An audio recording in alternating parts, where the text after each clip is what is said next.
Say yes every day to the world and to your heart. Open up your eyes and let your spirit start. Say yes to the dreams you hold inside. Let your soul be your guide. Thank you, Concourse Land Transfer, for being a sponsor of the Wednesday Wisdom podcast.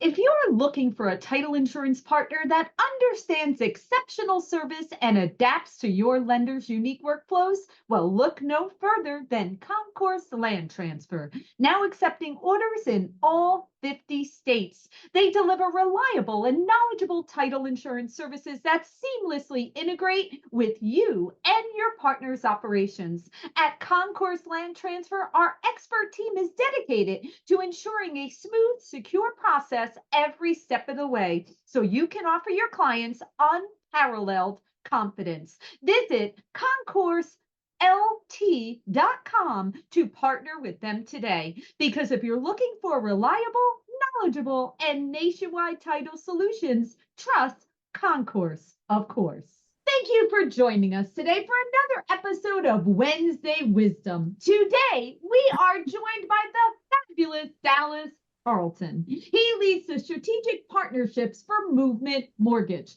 Now, I have to share with everyone, right now, Dallas gets the award of patience and kindness because we actually recorded this previously. We had a little bit of a technical faux pas, and here we are in take two. So number one, thank you so much, Dallas, for your kindness and doing this again with us. And we cannot wait to hear your insights. So jumping right in here, Dallas. So on Wednesday Wisdom, one of the things we like to start off with is, throughout our lives, we're getting advice from different people. We're observing different things. And that advice and the things that we observe, they kind of shape us. We learn from those things. So the first question I'd like to ask you is, what would be one of the best pieces of advice that you have ever received? Yeah, that's a great question. I think one of the best pieces of advice I've ever gotten is one that really applies to pretty much every interaction and everything, every aspect of life. And it was one of my earlier youth pastors when I was growing up, and they said, "You are the only Bible that some people will ever read." And that really, even at a younger age, it kind of hit me a little bit because, whether or not you realize it, with the person you're interacting with directly, somebody's always watching how you're carrying yourself, how you react to good things, bad things, how you're interacting with people, your responses to people, whether they treat you poorly or very well. And that's a reflection upon you as an individual. And I think for me, my identity being a Christian in Christ, I want that to always reflect that. That's what I want. That's what I want to exude. So if I, am having a bad day and somebody cuts me off in traffic and I tell them what I think, and somebody's watching me or somebody's in the car with me, and I'm like, what's so special about this guy? He talks about the Bible or talks about Jesus or whatever, but he just said the same thing I would have said to this guy who cut him off. So, obviously that's, I'm not perfect in that by any stretch, but I always try to keep that in the forefront of mind, is that, it's always something that people are not necessarily even consciously evaluating you on, but your reactions, the way you carry yourself, the way you interact with people, sticks with them. And being in sales, it's not about the product or what you did for the person, the price you gave, it's about how you made them feel. Right. So, I think that's a big thing that stuck with me, just, personally, but also has translated into, professionally as well. Wow. As we started off saying that this is take two, and I can remember us having this discussion, and it hit me to being so profound. And it honestly doesn't even matter that it's the second time that I heard it. It has hit me exactly the same way, Dallas. I wish I could take credit for that. That'd be even cooler of an interview if I could take credit for that, but I cannot. So, I appreciate it. It's one of those things that we have to stop and take a moment to really think of what you just said. And, I am definitely one that believes people are always watching. And those people, it could be our children, right? It could be the families we're serving, it could be our team members, or it could just be the stranger, like you mentioned the example of if someone cuts you off in traffic, right? Right. People are always watching and observing. And what could change someone else's response in the future or a lesson someone is learning is by the example that we are setting. And we always have that ability to go into that. And, Right. The example that you just gave, I mean, it is so true. I mean, we don't know what someone else is going through in those moments. Even the cutting off in traffic, if we want to go with that example, we don't know if that person is rushing somewhere because maybe someone is ill, or maybe they're rushing to pick their kid up from wherever they are, or whatever that situation is. We don't know. And we never know what is going on to that other person. So we have the ability, we're evolved animals, right? We have the ability to control our reaction. And that ties so much into the work that we do in the mortgage industry, right? Yeah, We have what you absolutely. said about having someone, how they feel. You know that we have the option. We have been in mortgage for years and years. To us, certain things, it's just second nature for us to quickly go buy something.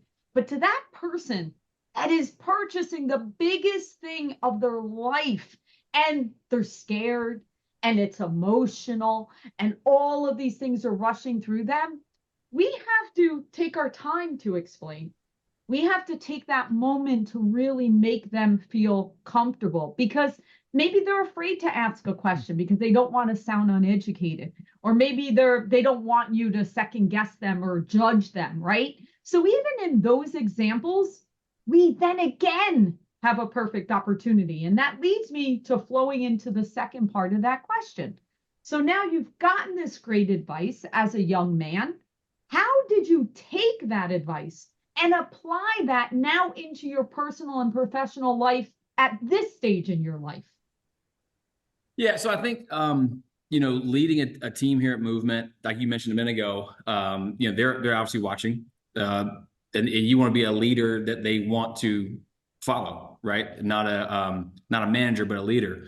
And I think you also mentioned, talking to clients. I think one thing that I've kind of twisted on that original advice and kind of transposed it per se into sales is the way to fill up your pipeline, have a full pipeline, is to make each individual client feel like they're the only one in your pipeline. Which can be challenging, right, as it grows. But to your point, taking the time, extra time to answer questions that we may assume is common knowledge, treating that transaction as important on our side as it is on their side, right? That's the biggest investment of their life. Could be the first time they've done it. We want to kind of come alongside them and not make them feel like, okay, let's go, hurry up, like I got other deals to get to. It's, hey, how can I make this process easy for you? How can I make you more comfortable? We're instilling confidence in them that we're on their side, on their team, going to make this as easy as possible and an enjoyable experience, which sometimes mortgages don't necessarily have to be an enjoyable experience. So I think that's kind of one of the ways that I've done that. I know in our last conversation, I brought just a separate point on this as well, is also relating to sales, as being a now old washed up athlete and a baseball guy in the past, being able to turn the page very quickly from mistakes or shortcomings, right? Sales has always been a numbers game. And if you take every no and every hang up and every profanity laced "don't call me again" personally and dwell on that, then it's a really, really tough game.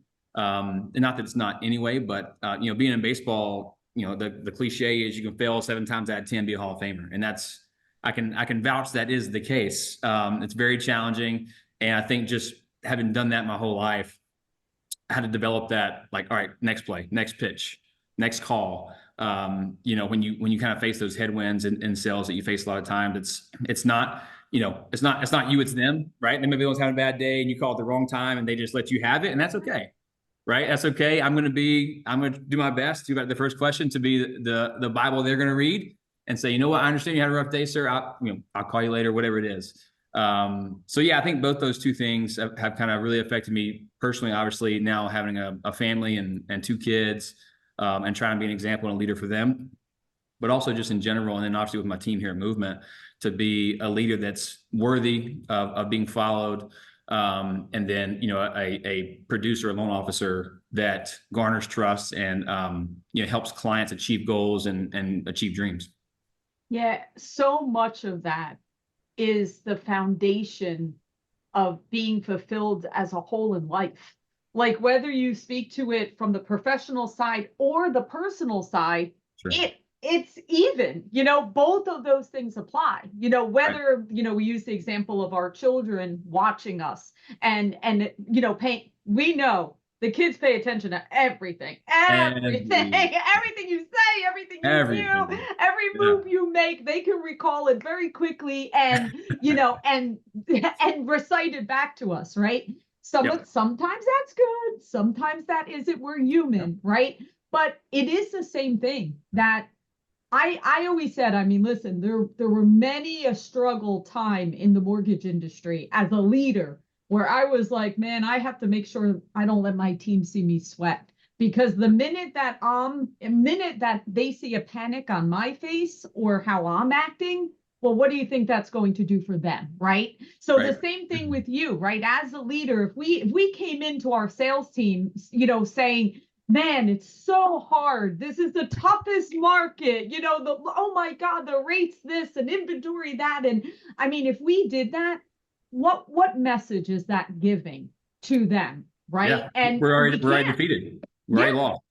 that's Yep. exactly right. But if you go in with the same as the sports analogy, right? If we go in of we are going to do the best that we absolutely can do. We are going to provide the great service. We are going to provide great knowledge. We're going to educate. We're going to support our community. We're going to make a difference of what we can do for these families. If you Right. go in every day with that, yes, some days will be better than others. But at the end of the day, your mission is in sight, right? Because it's not really about the sale. It's about the whole. Now, the sale is that's what the result will be, but it's not Right. about the sale. That's why it's the foundation of everything that you're doing. And I love that, right? And Yeah. it's hard, some days it's tough to stay on that track. But the more days that we continue to just look at the why are we doing this? Yes, personally, we're doing this because we have our families to support. We're making a difference and we're building a legacy. And then how does that equate to the work that we do? Right? Yeah. My gosh, I love it, Dallas. All right. Now, I remember your final answer, and I cannot wait for you to go through this again because this is something I need everyone to listen up to how Dallas is going to answer It's a this lot of last pressure. question. All right, A lot of no, pressure. no pressure, Dallas. No pressure. All right, so Dallas, we've heard great advice you received early on. We understand how you're applying that. Now, the last thing that we want to share with our audience is your piece of advice, something that you've learned through your life that you would like to share with others. Yeah, I think the one word I think I used last time was identity. I think that's the theme. And what I mean by that is not letting what you do become who you are. And the way I really learned this lesson is, like I mentioned before, being a old washed up athlete now. I was fortunate to play baseball for a very long time. I played high school, Division I, college, and then 7 years professionally after that. So my life, I was Dallas, the baseball player. That's what I was. That's who I was. As I got older, I played in high school, playing in the varsity. Like, oh, that's Dallas. He plays baseball. Go to college. In class, oh, that's Dallas. He plays baseball. Fortunate enough to get drafted and have opportunity to play several different minor league organizations. Come home from the off season and be working out. Oh, it's Dallas. He plays baseball. So I was Dallas, the baseball player. That's who I was. And I was 28. Had probably been playing since I was 5. So 23 of my 28 years had been wrapped up in this game that I loved. And it was kind of time for me to hang them up, turn the page, kind of get on what was next. And I never thought I'd be a guy who would struggle, with an identity crisis. Until I had an identity crisis. I didn't know what to do, who I was, where to go, because all I'd ever known was the gym, the batting cage, and the field. And that's who I was. And so it took me several months actually to really work through that and really get back rooted into I played baseball. That's what I did. but I'm Dallas. I am Mark and Cindy's son. I am Jackie's husband. I am a son of God. Like that. That's who I am, and that's a skill set that can transfer outside of one label. Right. My one label was baseball, and that who I was translated well into that for a long, long time. But just because that phase or season, pun intended, ended does not mean who I was changed or had to change or was no longer, visible or existent. So it really took me kind of going through that struggle to get back into who I was as a person, and where my identity truly was, as opposed to where I had like tied it to, which is my label, what I did. So I think it's the biggest thing for me. I think so many of us chase dreams or chase careers, and we want it so bad, and it's all a good thing, right? Desiring it, work ethic, it's all a very good thing. They can just get a little bit into the negative side when you wrap your identity up into that one pursuit or that one label or that one job, one profession, whatever it is, because you were put here for a purpose. That label and that job can be a purpose for a season, and then you need to take who you are and apply it and have an impact somewhere else. And if you're still wrapped up into that last label, you're going to struggle in your next opportunity. So Yeah. I think that's my advice. It's just, get rooted in who you are, know who you are, your foundation, like you mentioned, and trust that's going to be good enough. That extremely powerful, right? And it's funny now, second time, different thoughts running through my brain. And I'm going to tell you what my thought was running through my brain this time. The word transformation. Mm. Let's take the caterpillar, the butterfly, right? Yep. If you really think about us as humans, we are continuing to transform. Different seasons of our lives require us to go through a metamorphosis. Now, if you take the cocoon, even take a human birth, it's messy, it's complicated, it's painful, right? All of that is us at different stages of our life. So when you experienced going through that identity crisis, that was the pain. That was the messy period of time where you were kind of like, I'm caught in between the caterpillar and the butterfly, and I'm not really sure what the butterfly is going to look like on the other side. So I have a follow-up question to this, because you went through this, and you went through this at a very young age. I mean, 28 is young to go. Usually you go through identity crisis when you're older. So my question to you is, what helped you? Like, I understand you kind of figured out who you were, but I'm curious, like, what was the process of kind of going through that? Yeah, I mean, I think again, very fortunate to have just a great support group. My wife is a rock for me. My parents are still semi-local to where I am, and I could lean on those around me. And just, I think through that, and I think people around me could tell that was because I was not myself. Right. One of my best friends, actually, we work together now in Movement. We used to work together at a previous organization that was based around baseball. We were coaching at the time. And I remember there was one day that I like snapped at him, which I don't think we've ever had an argument ever, even since then.